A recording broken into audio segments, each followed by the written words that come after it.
The Guardian Godslayer build is going to be a level 150 Dexterity Faith build, specializing in Blackflame Incantations and wielding the Godslayer Greatsword. This is an absolutely phenomenal build. You're going to have a lot of damage output, and you're also going to look incredibly amazing while doing it. But what makes Blackflame so good? Why have an entire build around it? Well, unlike most flame damage in Elden Ring, Blackflame is going to hit the target and then slowly fizzle down their health with a damage over time aspect of the flame that no other flame damage has in Elden Ring. So in order to put together the best build for you guys, I got together the best Flask, Incantations, and Talismans for you to use to make sure the Godslayer Greatsword is going to hit like a truck. So let's get into it. So the reason Blackflame is so good is because it deals a fire damage unlike any other damage in the game. It's going to deal actual fire damage once it hits the enemy, but there is also damage that is going to slowly tick down over time, and that is an overall percentage of your enemy's health. In this case, it is around 2.5% that will always tick down and burn down every single time you hit the enemy. Notice the Blackflame dot does not stack every single time you hit, but it will continue the duration every single time you hit your enemy. So the more you are hitting your enemy, the more damage is going to tick off over time. So now that we have some kind of understanding of what Blackflame does and what it's going to be doing for our build, let's go ahead and get into our build and what we're using for talismans, weapons, and so on and so forth. Starting off at our weapons, we're going to be using the Godslayer Greatsword. This is an absolutely hoss of a weapon. It's a legendary weapon that can be received from the Divine Tower of Caelid after you defeat the Godslayer boss at the bottom of the tower. This weapon has a physical damage of 274 plus 276, but also has fire damage of 177 plus 65. Its attribute scaling is Strength D, Dexterity B, and Faith C, and you're going to need 20 Strength, 22 Dexterity, and 20 Faith in order to wield this weapon. So definitely some hefty requirements there, but once you can wield it, it is going to be the only weapon you want to use for the rest of the game. The best part about this weapon, if you can find a window of attack to use it on bosses, is the Queen's Blackflame Ash of War. This Ash of War is going to allow you to summon Blackflame on your blade, and you're going to strike the enemy 3 times. The first strike is not going to apply Blackflame, but the second 2 strikes are, and the last 2 hits of this combo are going to apply a ton of damage to enemies and bosses in Elden Ring. Now, something to note when using this Ash of War, I found it incredibly hard to get the full combo off. Usually I could get the first and second strikes down, but then I would get knocked out of the third. So if you can find the window of opportunity to get all 3 strikes down, it's going to take most bosses down to about half health. Now for our seal we're using to cast our incantations, we're going to be using the Godslayer seal because it's going to provide us a 10% damage boost to our Godslayer incantations. This does not boost the burn effect of Blackflame, just the initial damage that you get from the fire damage when your incantations hit. It's going to scale with Strength and Faith, having an S scaling at Faith, and it's going to have an incantation scaling of 191. It is going to require 27 Faith to use and 4 Strength, so definitely usable really early in the game, and you're also going to be finding it in Stormvale Castle. You will need a few Stone Sword keys in order to get these doors unlocked, but it will be right after you leave the Rampart Tower site of Grace. You just need to jump right down onto these ledges and go into the small doorway, and it's going to be behind a Stone Sword key imp in one of the chests. Now, per usual, guys, I just want to thank you for watching this far into the video. If you like the content and you're a big fan of what's going on here on the channel, feel free to hit the subscribe button and the bell notification so you guys can know when I'm making more content. I'm almost at 20,000 subs, and it's all your fault, so thank you guys so much for that.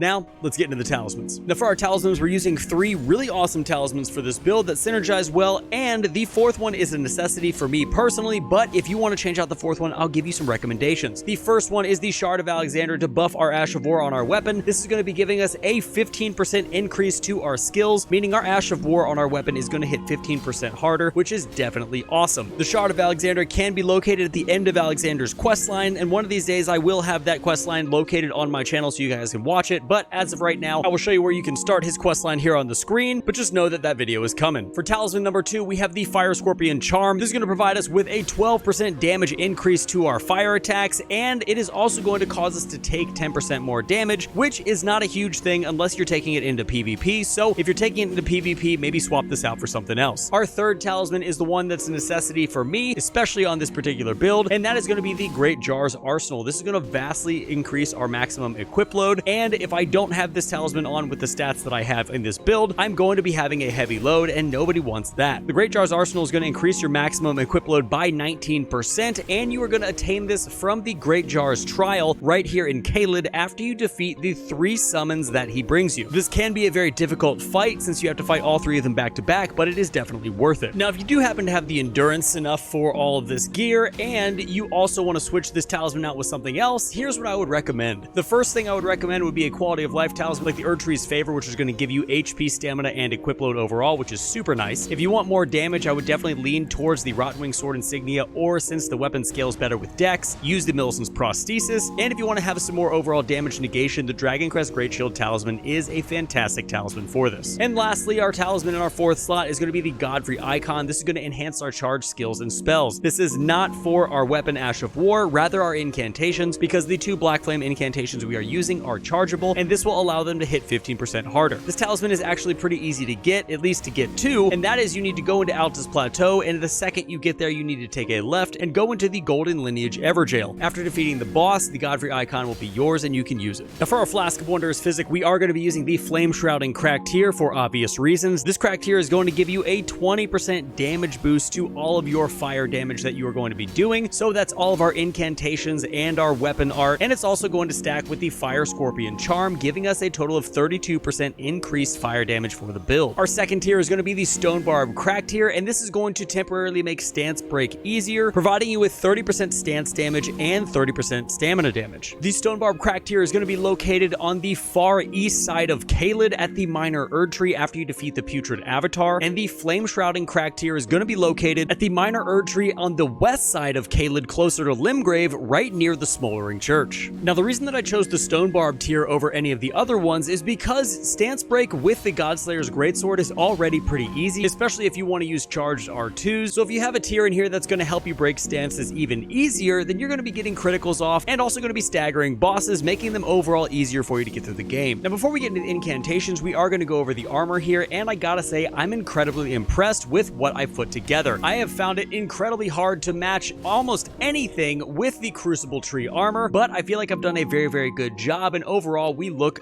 awesome with this build. We're going to be using the Royal Remains Helm, the Crucible Tree Armor, the Vagabond Knight Gauntlets, and the Raging Wolf Greaves. All of this is going to wrap you in 57 poise, providing you enough poise not to be knocked out of your incantations on the first hit, and you can also sit there and take some damage as well. I feel like the build really puts forth that great Black Flame energy, and overall, I'm really pleased with what we've put together. So if you want to get all of these pieces, the Royal Remains Helm is going to be given to you from an invasion into Round Table Hold at the beginning of the game. The Crucible Tree Armor is going to be given to you after you defeat the Crucible Knight in Deeproot Depths. The Vagabond Knight Gauntlets are going to be sold from a nomadic merchant located in the mountaintops of the Giants, so this is definitely a very end-game armor piece, but you can start with the Vagabond at the beginning of the game, and you'll get this entire set for free. And the Raging Wolf Greaves are going to be given to you from your second letter at Volcano Manor once you start that quest line to hunt down all the different Tarnished. Now, for incantations of the build, we're going to be using 2 buff incantations and 2 offensive incantations. The first incantations we're using are going to be Flame Grant Me Strength and Golden Vow. These are going to stack nicely, allowing you to get a nice damage boost of 35% physical damage, and you're also going to be getting a 15% buff to your damage negation and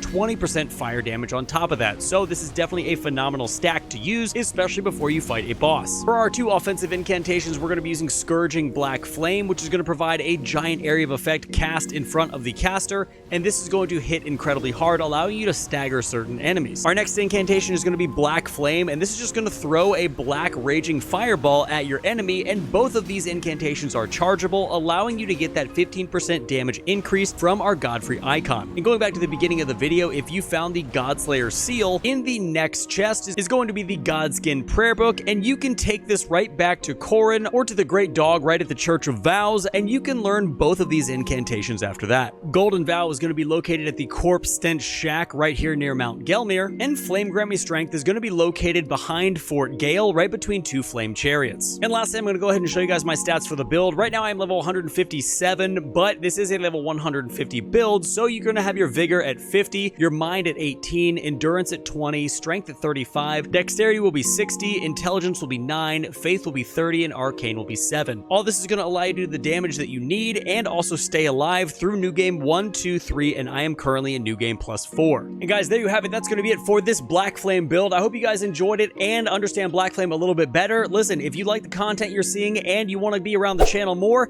hit that subscribe button and the bell notification. I'm also going to leave videos kind of all over the screen here so you guys can go watch something else because I got a ton more videos coming and I've already done a ton of videos. So thank you guys so much for being here. I appreciate it. And until next time, stay safe, enjoy the game, and I'll see you in the next one.